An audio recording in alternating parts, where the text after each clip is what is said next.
Alright, number 88 is pretty tricky because you've got a car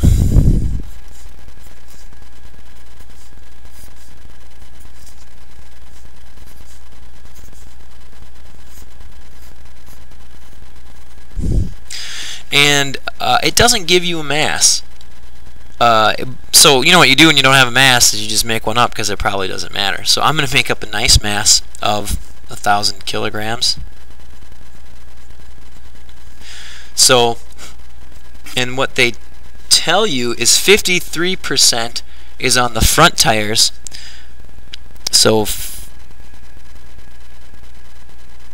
53%. So the force that's let's see here. Maybe I think I'm doing this wrong. Yeah, I'm doing this wrong. Well, kind of wrong, not really wrong, but gravity is towards the front, and we can tell that because there's more weight on the front tires. So you know that gravity is towards the front, and my force of gravity, because I made up 1,000, is equal to 9,800 newtons. But actually the tires are up, so the force on the right, they say 53% of that, so you just kind of take 53% of 9,800 or whatever else you make up.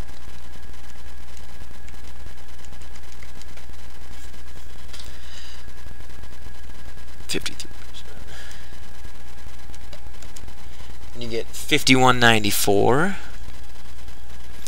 and the lifting force on the left is the other part of it, so just 9,800 minus that. 4606.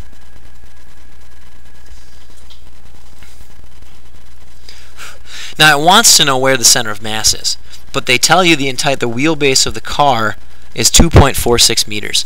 So you know this distance from here to here is 2.46 meters. So you can just call one of these distances x, and then this distance is 2.46 minus x.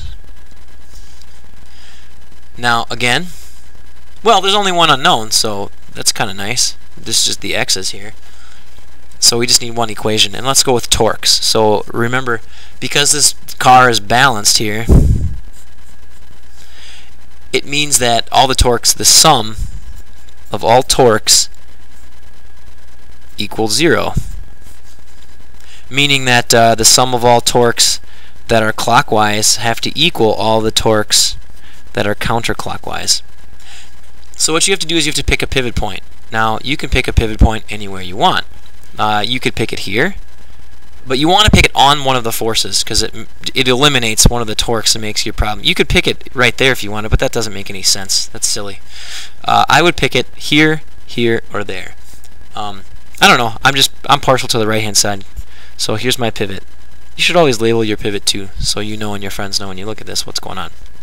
So this force right here causes no torque. This one does. This creates a circular motion. If this was a pivot, this car would pivot counterclockwise. So this would be on the right hand side. So I take the force, 9,800, and I multiply by the distance, and that distance is x. Now this force right here, this causes this is a clockwise moment, so you take its force, 4606, times the distance, and the distance is 2.46 away.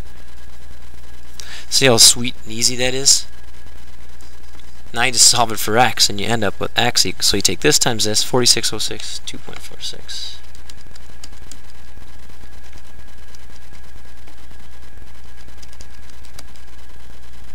Divide by 9,800, and you get 1.16.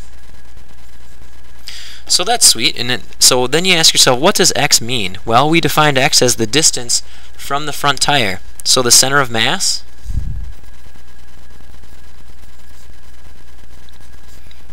is 1.16 meters behind front tire.